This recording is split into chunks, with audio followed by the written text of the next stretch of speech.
بسم اللہ الرحمن الرحیم۔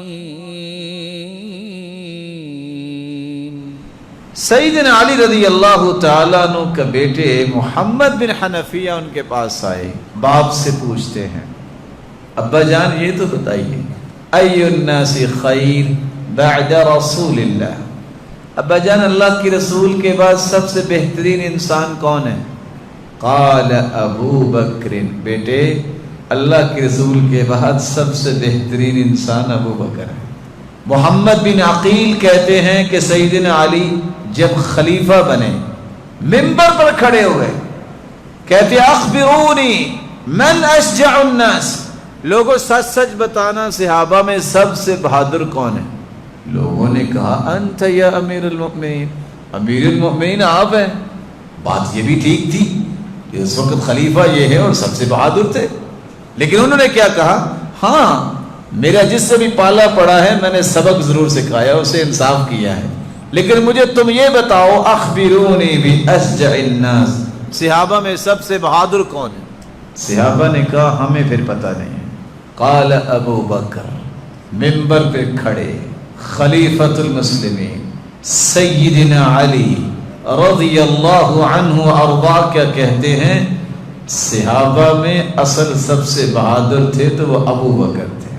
پھر دلیل پیش کی، بدر کا جب دن تھا نا، ہم نے اللہ کے رسول کے ایک خیمہ لگایا، اللہ کے رسول خیمے میں تھے، فقلنا من يكون مع رسول الله لئلا يهوي اليه احد من المشركين، اللہ کے رسول خیمے میں تو آگے ہیں، اب ان کی حفاظت کون کرے گا؟ کون ہے جن کے ساتھ ہو کہ دشمن ان تک نہ پہنچے؟ علی المرتضی فرماتے ہم میں سے کوئی حرکت نہیں کیا، سب سے پہلے تلوار لہرا کے ابو بکر آگے آئے، وہ بہادر ہے سب سے زیادہ، اور پھر کسی کو قریب نہیں آنے دیا، جو بھی آتا تھا سیدنا ابو بکر کی تلوار اسے سب کچھ سکھا دیتی تھی۔ پھر دوسری دلیل دی، کہتے ہیں سنو جب مشرکین نے گھراؤ کر لیا، کوئی مارنا چاہتا تھا، کوئی دھکیلنا چاہتا تھا، تو کوئی قریب نہیں گیا، دوڑ کے سب سے پہلے مکہ میں بھی ابو بکر آئے تھے، کسی کو دھکا دیا، کسی کو مارا، اور کہتے ہیں ظالموں تم اس ہستی کو مارنا چاہتے ہو جو کہتی ہے کہ میرا رب صرف ایک اللہ ہے؟ سیدنا علی اتنی بات کر کے اپنی چادر کو اپنے چہرے پہ لے کے سر پہ رکھ کے رونے لگ گئے، حتیٰ کہ ان کی داڑھی آنسوؤں سے تر ہو گئی۔ اور لوگوں کو کیا بتایا جاتا ہے؟ دشمنیاں بھی بڑی تھی، پتہ نہیں کیا مسئلہ تھا، پتہ نہیں کیا تھا۔ اللہ سے ڈر جانا چاہیے، لوگوں کو غلط دین نہیں بتانا چاہیے۔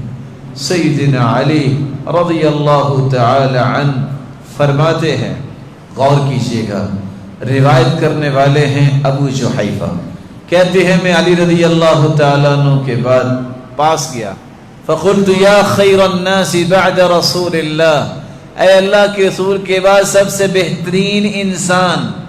قال مہلا یا ابا جحیفہ، مہلا رک جاؤ ابو جحیفہ، الا اخبرک بخیر الناس بعد نبیہا، پسند کرتے ہو تمہیں بتاؤں کہ اللہ کے رسول کے بعد اس امت میں سب سے بہترین کون ہے؟ کہا بتائیے، فرمایا ابو بکر و عمر۔ کون کہہ رہے ہیں؟ سیدنا علی، و ابو بکر و عمر ہیں۔ ویحک یا ابا جحیفہ، تیرا برا ہو ابو جحیفہ، لا یجتمع حبی و بغض ابی بکر و عمر فی قلب مؤمن، میرا جی چاہتا ہے کہ اس کلمے کو میں 3 مرتبہ دہراؤں اور آپ اسے یاد کر لیں، لا یجتمع حبی وبغض ابی بکر وعمر فی قلب مؤمن، میری محبت اور ابو بکر اور عمر کا بغض کسی مومن کے دل میں جمع نہیں ہو سکتا۔ آپ نے یہ 2 مرتبہ بات دہرائی، تو کیا جو سیدنا ابو بکر و عمر سے محبت کرتے ہیں وہ سیدنا علی سے بغض رکھ سکتے ہیں؟ ان کا ایمان ہی کیسا ہے؟ اور جو سیدنا علی سے محبت کرتے ہیں ابو بکر و عمر کا بغض اپنے دل میں رکھے اور مومن ہو سکتے ہیں؟